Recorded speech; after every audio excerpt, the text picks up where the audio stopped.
It is time now for Monday Morning Quarterbacks, and we are looking forward with world relations and the impact of tariffs on China and what can happen here at home. Plus calls for security and secretary leadership changes after a new survey including Republicans and independents. So this morning, we're going to bring in today's panelists, Democratic strategist Taryn Rosenkranz and Republican strategist Katie Frost. Good morning, ladies. Good morning. Good to have you both. Katie, I'll start with you. Share your general thoughts on all the back and forth with the tariffs, as well as the exemptions for tech products made in China from the extra 125% tariffs.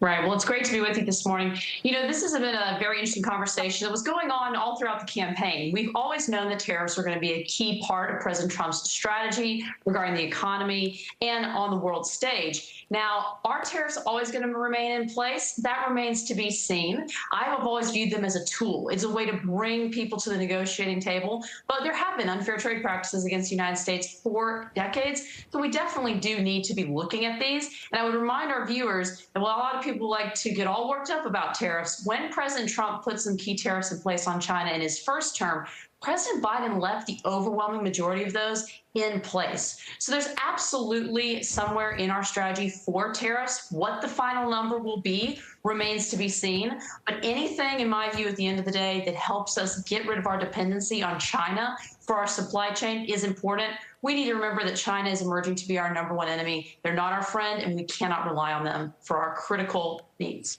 All right, Taryn, your thoughts. Well, I think the term that it just upsets me the most when Katie just said this was worked up about. I think Americans are really upset about the fact that one of the things that Donald Trump made a promise about is actually quite the opposite of what we're seeing, which is that we're seeing rising costs, I should say. We're not seeing costs come down. We're actually seeing that we're all really scared about the fact that when we go into the grocery store, we're just seeing those costs go up. We're hearing the impact of these tariffs is that we're supposed to hit, sit tight, don't worry, as all we're hearing over and over and over again is that costs are going to go up. It's going to be really expensive for us to buy a car. It's going to be really expensive for us to do much of anything. So I think we're all really concerned that as the stock market, as elderly people are looking at their accounts and saying, I'm supposed to be able to retire and I've just lost hundreds of thousands of dollars of what was supposed to be able to keep me going in my later years. People are worried sick, and they all elected him because this is what he promised to do, is to make it easier to be at the grocery store. So I think if you're one of us who's sitting there trying to check out at the grocery store, this isn't what was promised. This is quite the opposite, and I don't think anybody's excited about that. And I think being worked up is probably pretty valid. Katie? Well, I'll say the long-term impact, like I said, remains to be seen. I do know that I do appreciate now that our Democratic friends, when we were under President Biden and eggs were at a record high, we were told, well, it's not him. He can't do anything about that. There were all these other contributing factors. But when Republicans in the White House, of course, we're supposed to be able to fix everything in a matter of days. But I'll tell you, when we see manufacturing being brought back to the United States, it absolutely changes your communities. In my home congressional district of the Georgia 3rd, we had Kia come into one of our communities and build a factory, and it completely revolutionized that community, brought in thousands of jobs, and completely revitalized the area. So yes, I understand that there are concerns in the short term, but I do see this being a long-term success for the United States. We have less than 40 seconds left in this segment, so a quick statement from both of you. I'll go to you, Katie, then back to you, Taryn. What do you make of these calls for Defense Secretary Pete Hegseth to resign after the Signal app controversy? Yeah, I think it's one of the most important. Go ahead, Katie. Then Taryn. Sorry, I wasn't sure who was going first. Go ahead, Katie.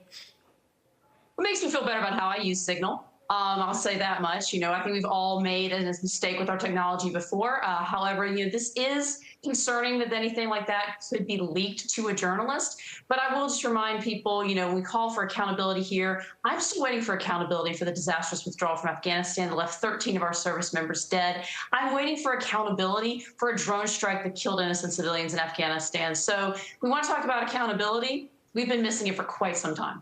Taryn, you get the last word. There's nothing more sacred than following the rule of law about how we keep our information confidential.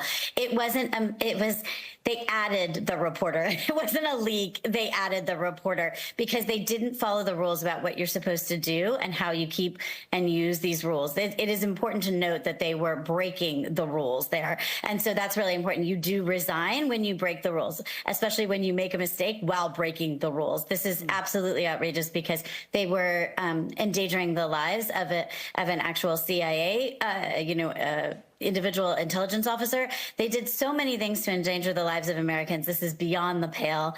And I think that it's time. It's beyond time. There's nothing more important to me than the safety and security of Americans. And this, to me, was really outrageous. Taryn Rosenkranz, Katie Frost, thank you so much for your time and your insight. We appreciate it. Thank you for having me. Absolutely. Take care.